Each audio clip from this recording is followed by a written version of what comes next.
Welcome, ladies and gentlemen, to the Goalmouth Podcast, the audio bite-sized soccer update for busy people. My name's Ryan Bailey. I've got a very busy day today that will mostly involve going and sitting in a Starbucks and pretending to work, but mostly just hitting refresh on Alexis Sanchez's dog's Instagram feed. Really can't afford to miss an update from those lovable mutts.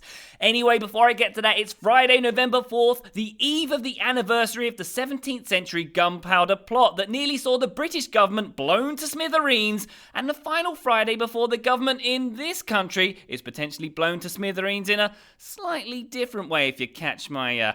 Anyway, on today's explosive update, Michael Owen throws some shade on Jamie Vardy, the changing role of the centre forward, the secret to Antonio Conte's touchline performances, the new computer game that's going to ruin your life, and Forest Green Rovers have got wood. First up, Jamie Vardy has struggled to emulate his title-winning form of last season with just 2 league goals in the current campaign and as many Champions League goals as you and I.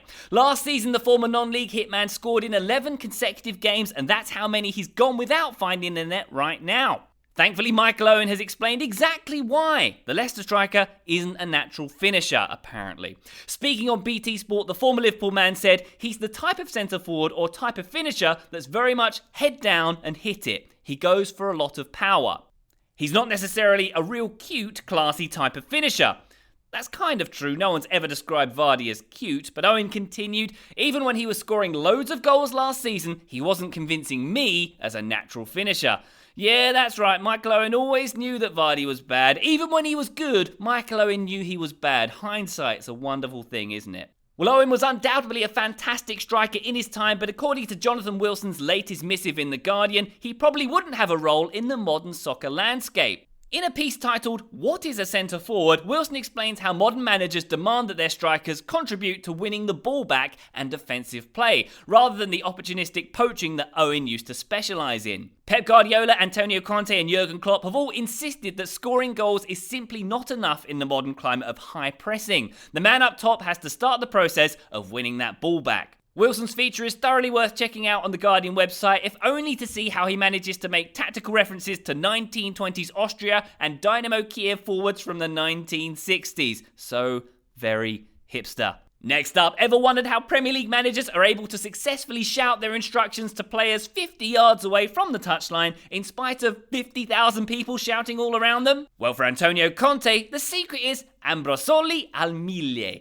I've no idea if I'm saying that right at all, and it's not Italian for a very convincing hair transplant. It's a brand of honey-based candy that he's importing directly from Italy in large quantities. Conte explained to an Italian outlet that he needs the honey for the same reason that Axl Rose used to gargle the stuff in his Guns N' Roses prime. He needs to be able to shout from the touchline at David Luiz, "You know where you are? You're in central defence, baby! You're gonna die if you keep going out of position." Anyway, we go from a real football manager to the fake kind now. Football Manager 2017 gets its long-awaited release today, meaning millions of people all around the world will be spending the next few months eschewing any kind of human contact to sit in front of their laptop playing the highly addictive simulation game. It now has a database of over 700,000 players, and real clubs use it for real scouting. If you've never tried Football Manager, I've got some advice for you. Don't. Just don't do it. There's a reason why it's been mentioned in more than 35 divorce proceedings. It will take over your life. You have been warned. And finally, we as a society stopped making our public buildings and large structures out of wood many centuries ago because, they had a nasty habit of catching fire. But that hasn't stopped Forest Green Rovers from building their brand new 5,000-seater arena entirely out of trees. The fifth-tier English side have announced plans for their Eco Park, which will be the first stadium in the world to be built entirely out of wood, giving it less of a carbon footprint than your digestive system after Taco Bell.